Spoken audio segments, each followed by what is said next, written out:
कविताताई कुलकर्णी आल्यात का? नाही वाटत.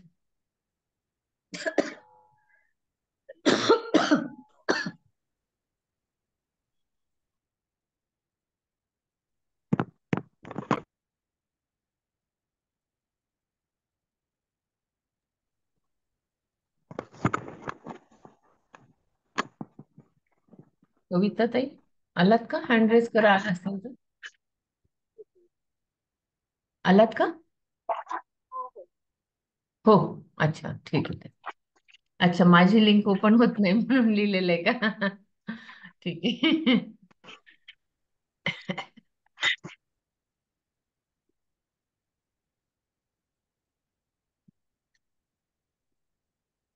करायची सुरुवात. होते, सुरू करा. हरकत नाही. आसन म्हणून करते. हो. अलंकापुरी पुण्यभूमी पवित्र, तेथे नांदतो ज्ञान राजा सुपात्र. तया आठविता महापुण्य राशी, नमस्कार माझा सद्गुरु ज्ञानेश्वराशी. आवाज येतो ना ताई माझा? हो हो, येतो येते.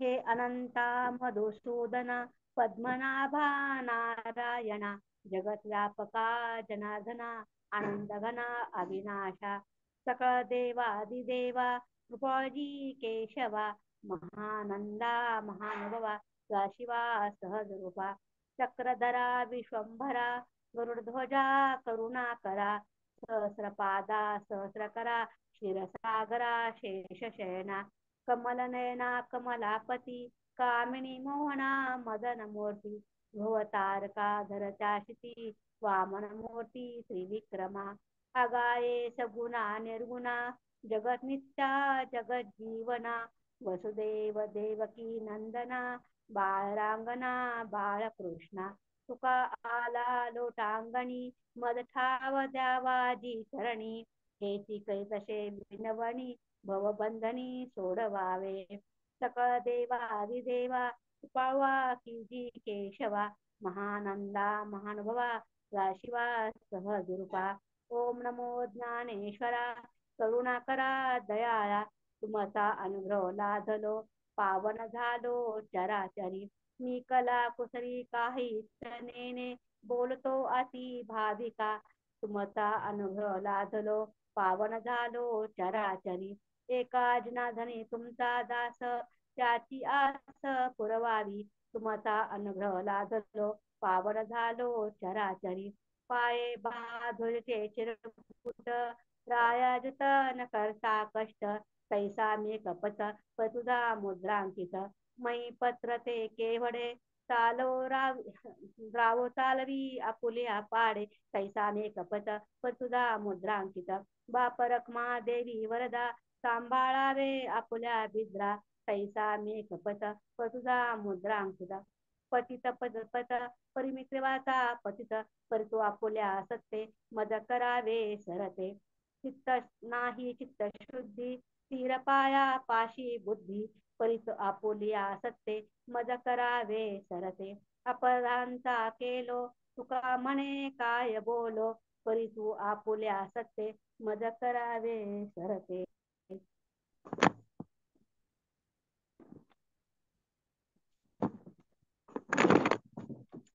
काही 61 पासून घेऊ ना? हो हो, 261 पासून.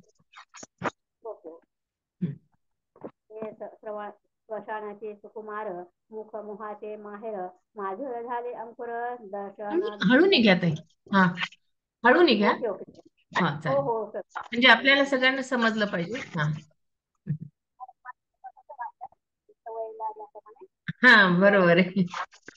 हा हा. तसा श्वासोश्वास दाखवायचा, तोही शेजारच्या मनुष्यात त्रास, न होईल अशा बोलाने हळू टाकतो व त्याचे मुख पाहिले असता केवळ प्रेमाने माहेरघर असे दिसते. तसेच त्याचे दात माधुर्याला अंकुर फुटल्याप्रमाणे दिसतात.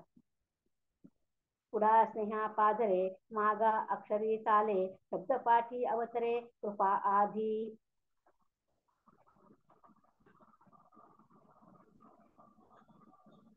स्वतः श्वास टाकायचा तोही शेजारच्या मनुष्यास त्रास न होईल अशा बेताने हळू टाकतो व त्याचे मुख पाहिले असता केवळ प्रेमाचे माहेर घर असे दिसते. तसेच त्याचे दात माधुर्याला अंकुर फुटल्याप्रमाणे दिसतात. त्याच्या तोंडात दिसतात. तो बोलण्याची नाही बोलो म्हणे जरी काही जरी बोल कोणाही कुपेल का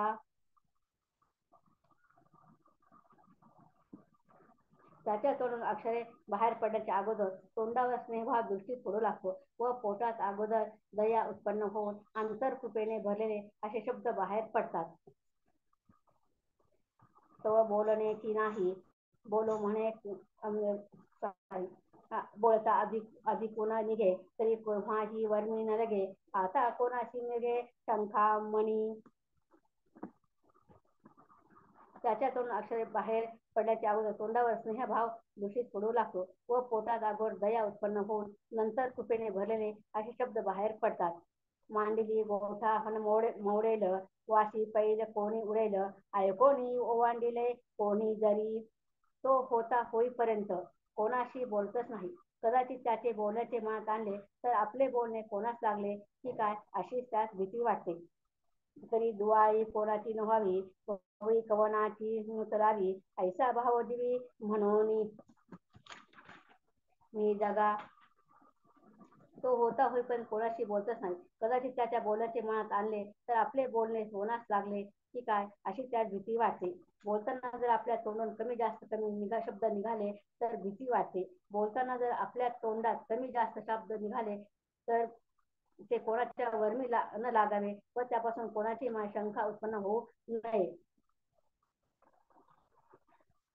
त्यापासून कोणाच्या ठरला बेत मोडेल कोणास भीती वाटेल व कोणी दचकून जागे होईल आणि जरी कोणी आपल्या बोलण्याचा तिरस्कार केला मग प्रार्थेला विपाये जरी लोभे बोलो जाये तरी परी सताच्या होय माय बापू नाद ब्रह्माची पुषे आले ते गंगापय असळले परी चुके आले वार्धे कदैशे तैशे साच आणि मवाळ मधले आणि रसाळ शब्द असे कल्लोळ अमृताचे तरी कोणाला पीडा देऊ नये व कोणी भिवा वाढवून आपुल्याकडे पाहू नये असे मनात आणून जो बोलत नाही तो कदाचित कोणी प्रार्थना केली व लोभाने जर बोलू लागला तर कोणास ऐकण्यास त्याचे बोलणे आईबापाप्रमाणे उपदेशकार वाटावे किंवा मधुर नाद व मूर्तिमंत हा पुढे उभा राहिला आहे अथवा स्वयं स्वच्छ गंगोदक उसळले आहे किंवा पतिव्रता स्त्रीला वृद्धपण प्राप्त झाले आहे त्याप्रमाणे खरे आणि मऊ परिभ्रमित व प्रेमळ असे अमृताच्या लाटाप्रमाणे त्याच्या तोंडून शब्द निघतात.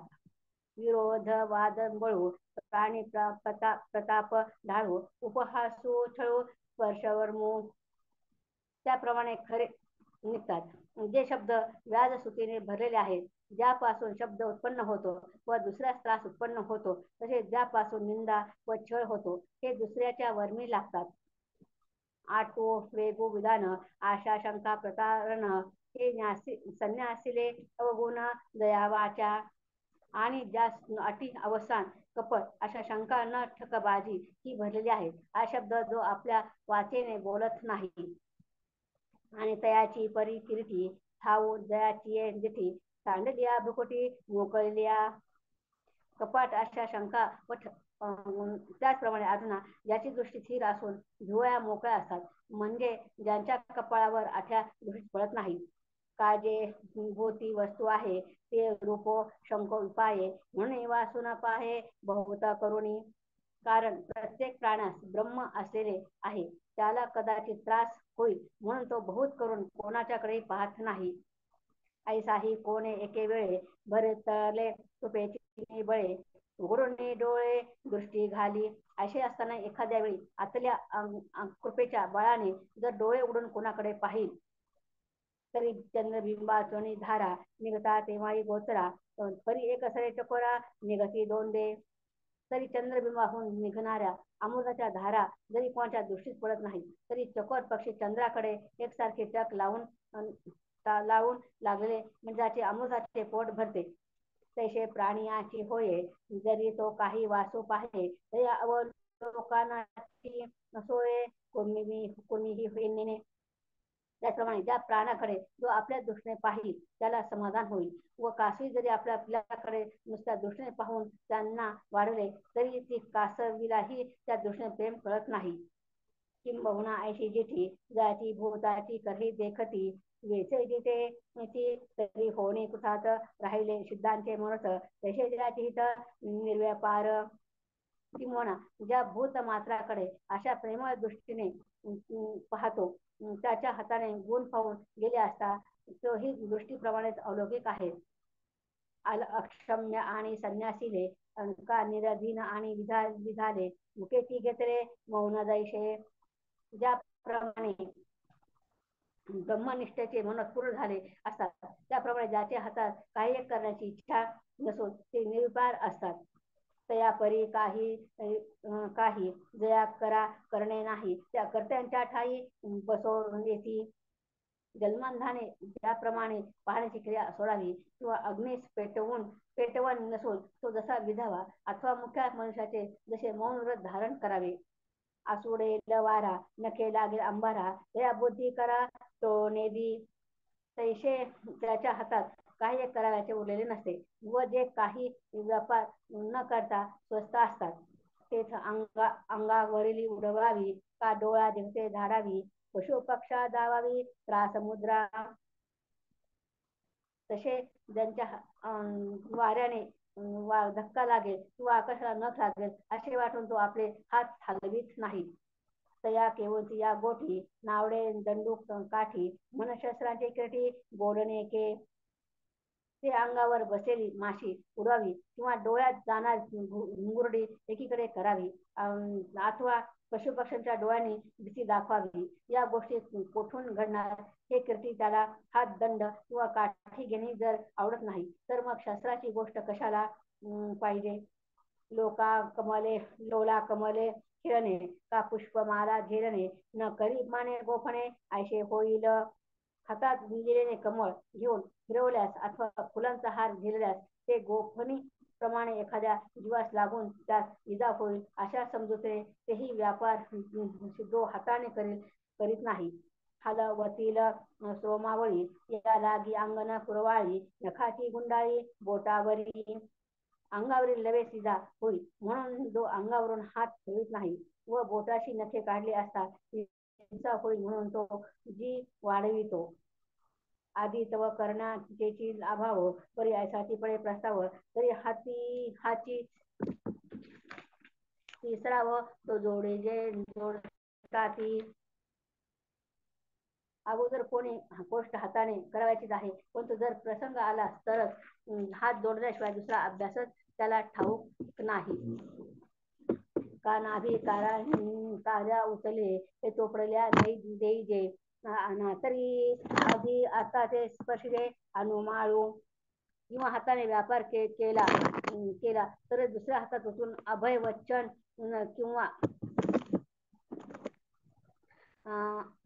देणे किंवा एखाद्या कोणी पडत असल्यास त्यास हाताने सावरणे अथवा प्रीत मनुष्या अंगावरून हळूच हात फिरवणे पाहुणे तो स्पर्श मलया लुणुळू फुरपोसू लेणे माने पशु कुरवाळणे अशी ह्या गोष्टी मोठ्या संकटाने जो करतो तथापि प्रीत मनुष्याची चिंता तो दूर करतो व त्याच्या करण्याचे जो कृपेचा पाझर पडतो तसा चंद्रकिरणाधारित सुटणे कठीण आहे.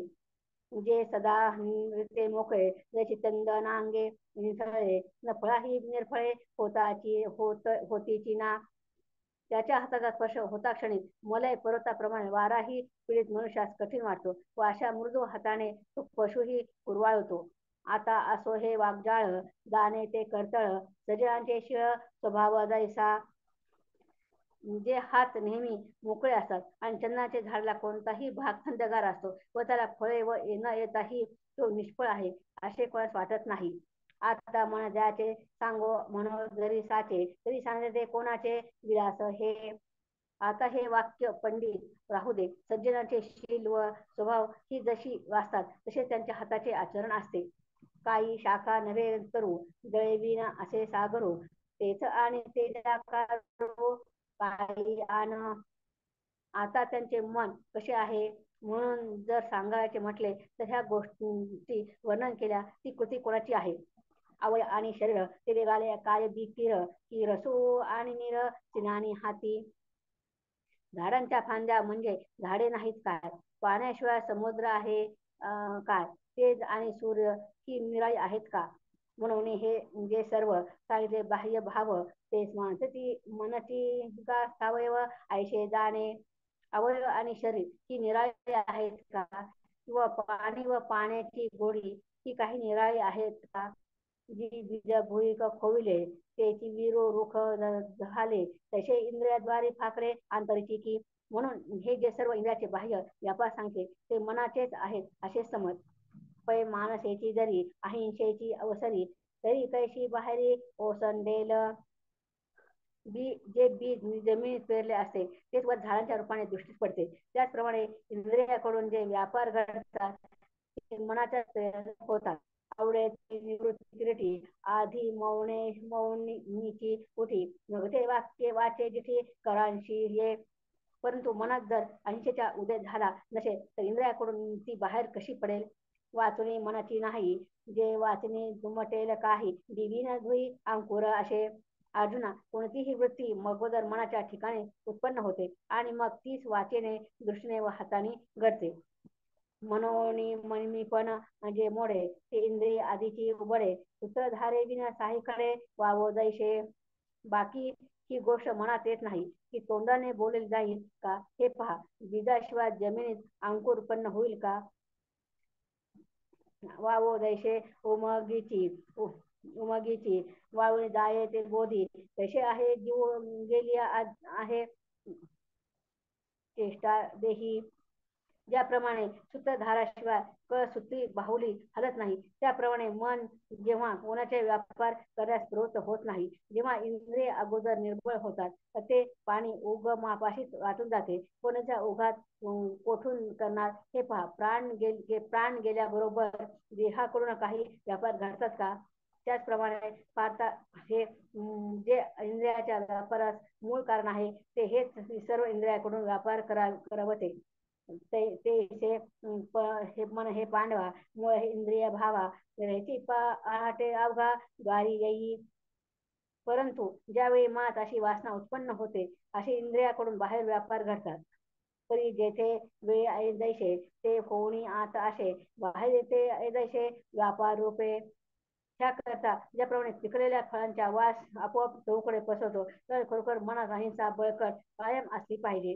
इंद्रियाच्या व्यापारात अहिंसा दृष्टीस पडते. या लागी साचोकारे म्हणे अहिंसा धावे थोरे दैशी पिकली दुतीत आदरे बोभात निघे.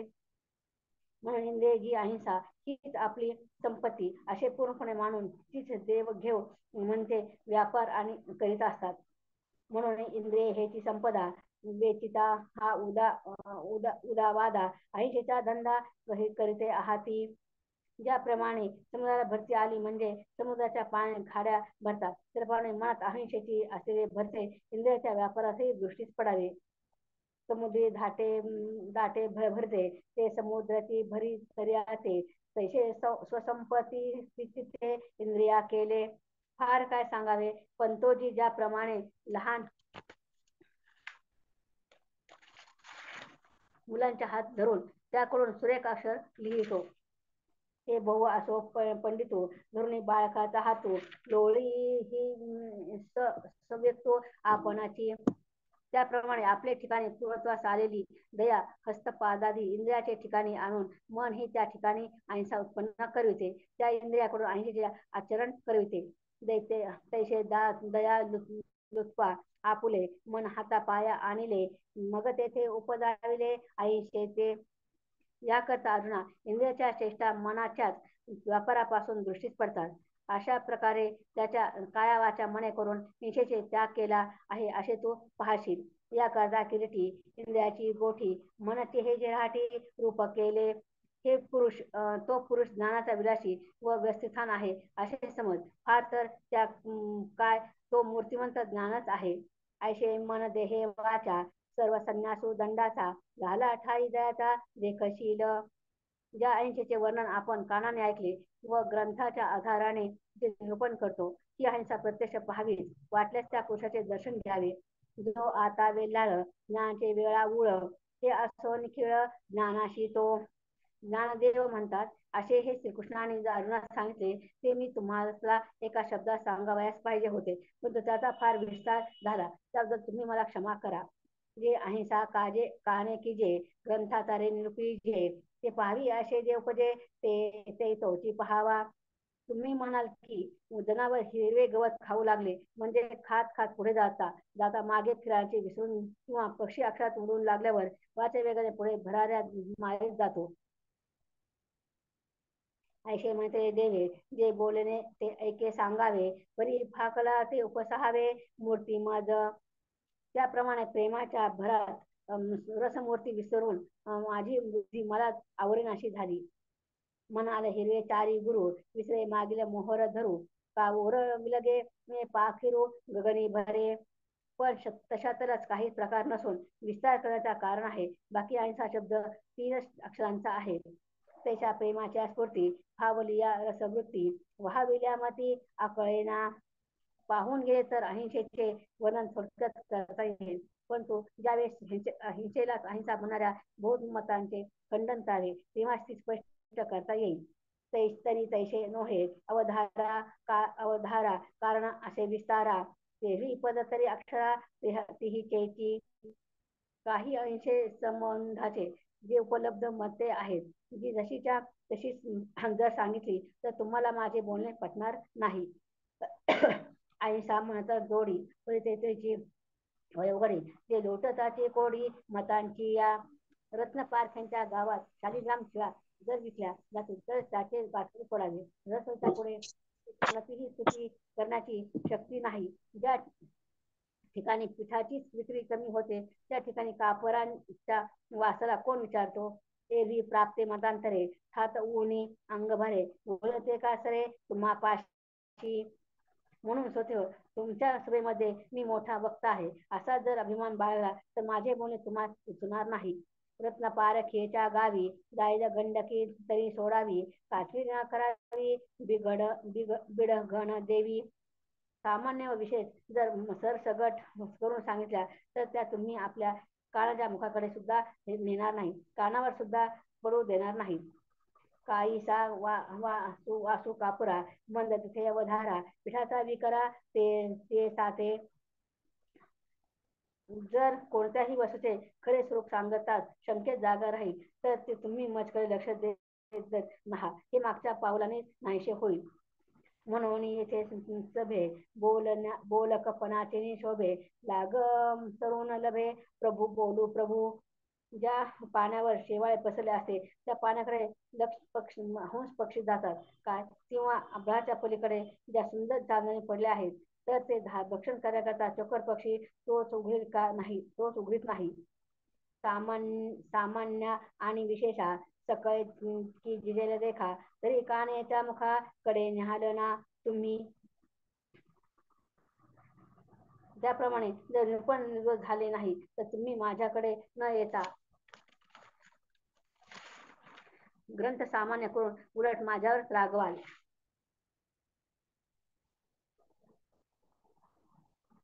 करून शंकेची करून गदे ती सुद्धा प्रेमे मिळे ते मागून पावले मिळे मिळे अवधान देते. ज्याप्रमाणे आपले ठिकाणी पुरंदर आलेली दया हस्तपादाची इंद्रिया ठिकाणी आणून मन हे त्या ठिकाणी अहिंसा उत्पन्न होते त्या इंद्रियाकडून अहिंसे आचरण करविते. का करुणी बाबुळेचे मुथा दले तिये थाती तयाशी कवास पाती हंस काही. त्याकरता इंद्रियाच्या चेष्टा मनाच्याच वापराप्रमाणे दृष्टीस पडतात. का अभ्रापलीकडेचे जे येते चांगले कोडे ते तुकडे ता तुकडे उचलीना. अशा प्रकारे ज्याचे काय वाचा मने करून ऐंशीचा त्याग केला आहे असे तू पाहशील. जो पुरुष ज्ञानाचा विलासी व वस्ती स्थान आहे तो असे समज, फारच काय तो मूर्त ज्ञानच आहे.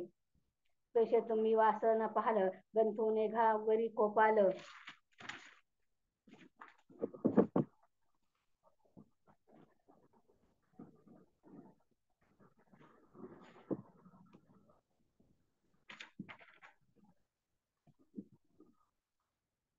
आणि माझे हे सर्व प्रसाद म्हणजे तुम्ही संतांची नेहमी सन्मुख व्हावे ऋषिकाच आहे. बाकी खरोखर पाहून गेले असता तुम्ही गीतेच्या अर्थाचे भोगते आहात असे समजून गीतेचाच मी एक असा ध्यास धरला आहे.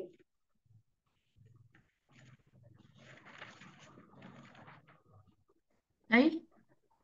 हा हा, छोटी थांबू. पौर्णिमा. हो, थांबूयात. हो हो, चालेल चालेल, ठीक आहे. हा. प्रसादान घेता. हो हो. तोपर्यंत कोणी सांगणार असेल आजचं आजचं विवेचन, तर हात वर वर करा तोपर्यंत, पसायदान होईपर्यंत.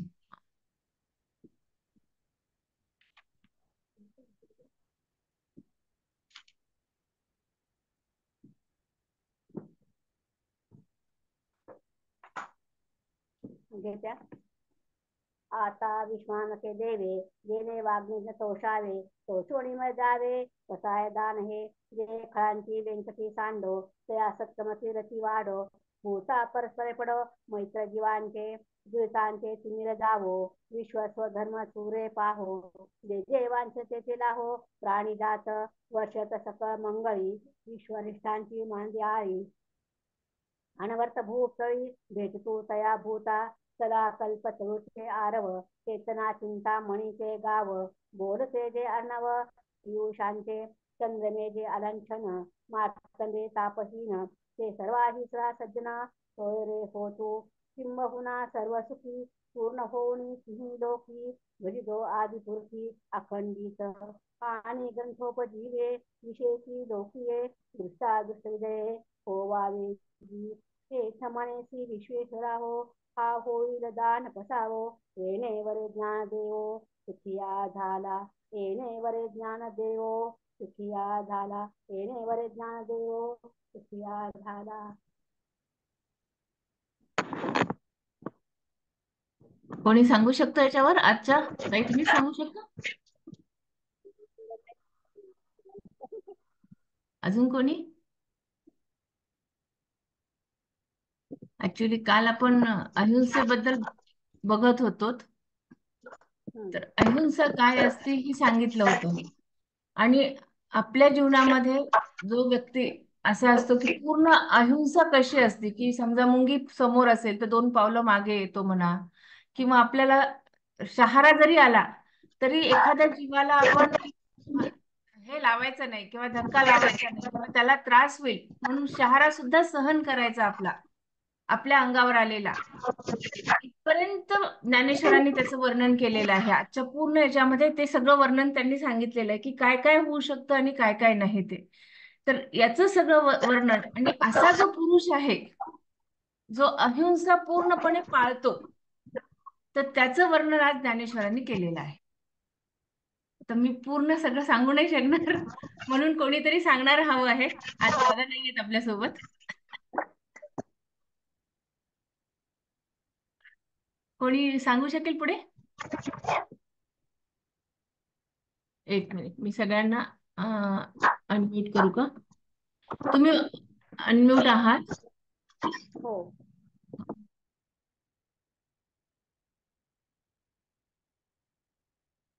ज्याला बोलायचं त्यांनी हे करा, हँड रेस करा.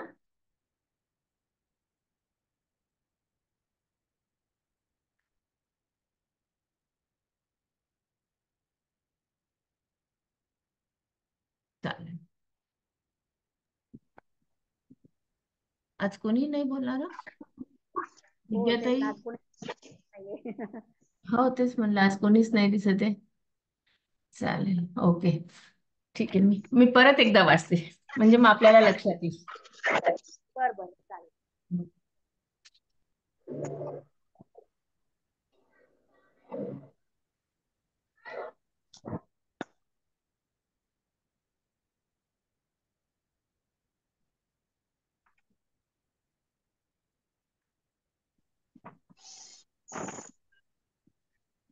बघा आता,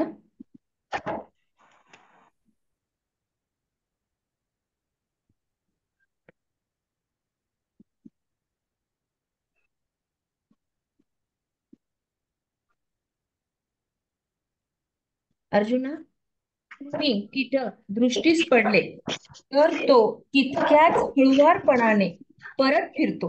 तो म्हणतो, धडधड करीत पाय टाकल्यास ज्या आवाजाने माझ्या प्रभूंची सुखनिद्रा. आवाज फक्त बंद करा. माझा आवाज येतो सर्वांपर्यंत? ऐका. अर्जुना, कृमी कीटक दृष्टीस पडले तर तो तितक्याच हळुवारपणाने परत फिरतो. तो म्हणतो, धडधड करीत पाय टाकल्यास ज्या आवाजाने माझ्या प्रभूची सुखनिद्रा मोडेल व असलेल्या शरीर स्थितीला कदाचित धक्का लागेल, अशा कोमल वृत्तीनेच पुढे न जाता तो मागे परत येतो. आणखी कोण्याही प्राणावर पाय पडू देत नाही. सर्वत्र जीव भरला आहे या ज्ञानामुळे त्याच्याने गवताला देखील ओलांडून चाववत नाही. मग प्राणी दृष्टीस पडला असता त्याच्या तुच्छ समजून त्याच्याकडे न पाहता जाण्याची गोष्ट दूरच राहिली. मुंगीला मेरू पर्वत ओलांडून चाववत नाही किंवा चिलटाला समुद्र तरून चाववत नाही. त्याप्रमाणे भेटलेल्या प्राण्याला अनादराने उल्लंघन करून त्याला जाणवत नाही. एक मिनिट, मी सर्वांना म्यूट करते. आवाज येतो. चालण्यात ज्याची कृपा त्याप्रमाणे फुलून फळाला आली आणि वाणीच्या ठिकाणी मूर्तिमंत दया जिवंत आहे असे पाहशील. ज्याचे श्वासोश्वास देखील अत्यंत सुकुमार असतात व मुख केवळ प्रेमाचे माहेर असते. त्याचे दात म्हणजे जणू गोडीला आलेले अंकुर होत. प्रथम हृदयात प्रेमाचा पाझर फुटूनच मग त्याच्या मुखातून अक्षरे निघत असतात. अगोदर त्याला कृपा उत्पन्न होऊन मागवून शब्द निघतात. तो सदा मौन धरूनच असतो, कारण तो विचार करतो की आपण बोलावे तर आपले बोलणे कोणाला खुपेल काय? बोलता बोलता एखादा शब्द अधिक निघाला तर तो कोणाच्या वर्मी तर लागणार नाही ना, व कोणाच्या मनात शंका तर येणार नाही ना. आपल्या बोलण्याने कोणाच्या प्रतिपादनाचे कदाचित खंडन होऊन ते भिजून जातील, किंवा कोणी आवेशाने निघून जातील, किंवा कोणी ऐकून ते तुच्छ लेखतील. असे कोणाला कष्ट होऊ नयेत व कोणाची भुवई उचलली जाऊ नये असा भाव त्यांच्या मनात असतो, म्हणून तो उगा राहतो. मग कदाचित कोणी त्याने बोलावे म्हणून प्रार्थना केलीच तर तो प्रेमाने बोलू लागला असता चित्त देऊन ऐकणाऱ्याला प्रत्यक्ष माझे मायबाप माझ्या हिताचा उपदेश करीत आहेत असे वाटते. किंवा नाद ब्रह्मच मुखरूपी मुशीत आले, किंवा गंगेचे पाणी अंगावर उसळून आले, किंवा पतिव्रतेचा वार्धक्य यावे, त्याप्रमाणे ज्ञानी पुरुषाचे शब्द यथार्थ, हितकर आणि कोमल, मोजके आणि रसाळ, जणू काय अमृताचे कल्लोळच असे आहे असे वाटते.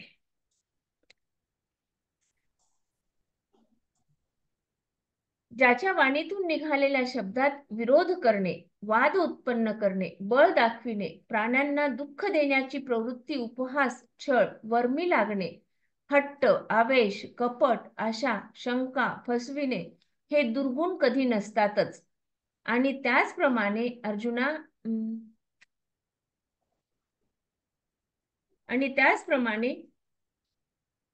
अर्जुना, भ्रुकुटी मोकळ्या सोडल्यामुळे ज्याच्या दृष्टी बाहेर न निघता जेथल्या तिथे स्थिर झाली आहे असे वाटते की भूतमात्रात आत्मवस्तू भरली असल्यामुळे बाहेर दृष्टी टाकली असता ती कदाचित त्यांना बोचेल, म्हणून ती बहुत करून बाहेर दृष्टी करीत नाही.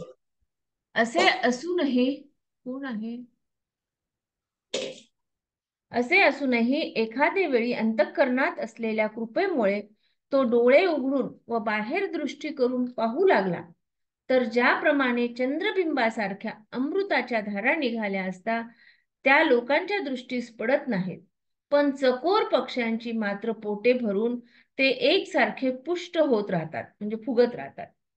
त्याप्रमाणे प्राण्यांना सुख प्राप्त होते. जर एखाद्या वस्तूकडे त्याने दृष्टी टाकली तर त्याच्या दृष्टीतील प्रेम कृमीही करू जाणत नाहीत.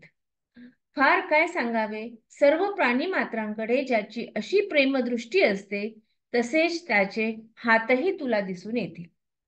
ज्याप्रमाणे कृतार्थ झाल्यामुळे सिद्धांना मनोरथ उत्पन्न होत नाहीत, त्याचप्रमाणे ज्याचे हात व्यापारच करीत नाहीत, ज्याप्रमाणे कर्म करण्यास मुळी असमर्थ आहे आणि संन्यास घेतला किंवा अग्नीत काष्टेच नाही आणि विजला किंवा आधीच मुका वर त्याने मौन घेतले, त्याप्रमाणे ज्या हातांकडून काहीच व्यापार होत नाहीत म्हणून जे अकर्ते होऊन बसले आहेत.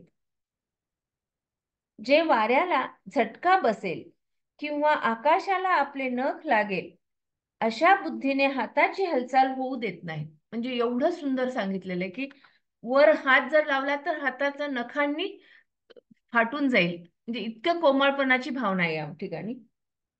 अशा स्थितीत अंगावर बसलेल्या प्राण्यांना हातांनी उडवावे.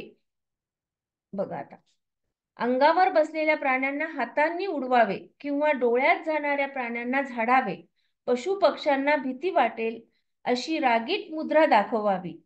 ह्या गोष्टी कुठून होणार? जेथे हाती दंड काठी घेणे आवडत नाही तेथे मग अर्जुना शस्त्राचे नावच घेणे नको. सहज कमल घेऊन खेळू लागणे किंवा पुष्पमाळा झेलणे हे देखील गोफण मारण्यासारखे दुःखदायक होईल. असे म्हणून जो काही करत नाही, रोमावळी हलविली जाऊन रोमात असलेल्या जीवांना दुःख होईल म्हणून तो अंग देखील कुरवाळीत नाही आणि बोटांवर नखाची गुंडाळी होऊ देतो.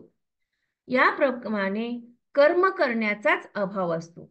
पण असे असताही प्रारब्धाने होणाऱ्या युत्थान अवस्थेत हातांकडून कर्म होण्याचा प्रसंग आला असता त्याच्या हाताला साधक दशेपासून हात जोडण्याचा किंवा नमस्कार करण्याचाच अभ्यास झालेला असतो. म्हणजे समजा जर काही करायचं असेल कर्म कुठला तर तो फक्त आणि फक्त नम्र होऊनच करतो, म्हणजे फक्त हात जोडूनच तो कुठलेही कर्म करतो.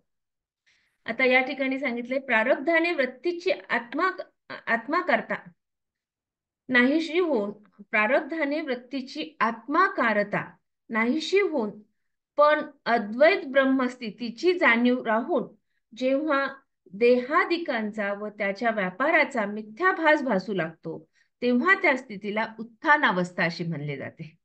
म्हणजे इथे उत्थान अवस्थेची व्याख्या सांगितलेली आहे की उत्थान अवस्था काय आहे, तर सगळं अगदी सोडून फक्त आणि फक्त काय करायचं आहे आपल्याला, सगळं मिथ्याभास आहे एवढंच सांगितलेलं आहे.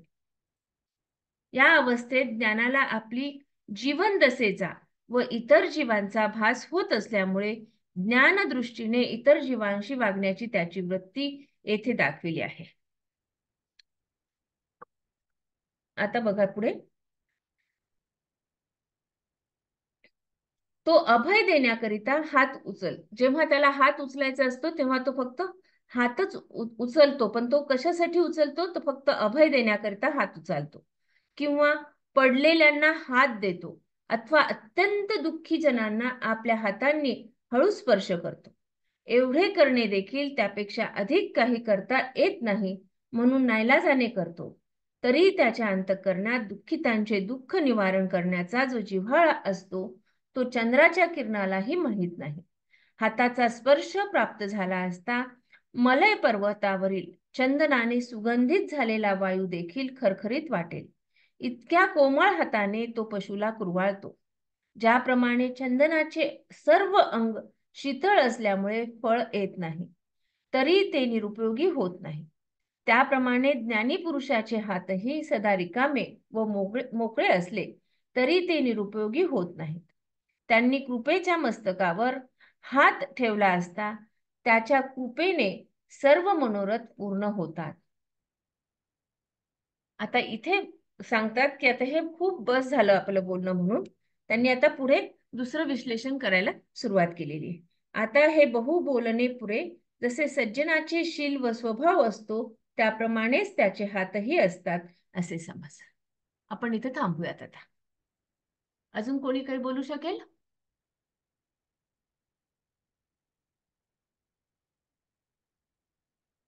हँड रेस करा कोणी बोलायचं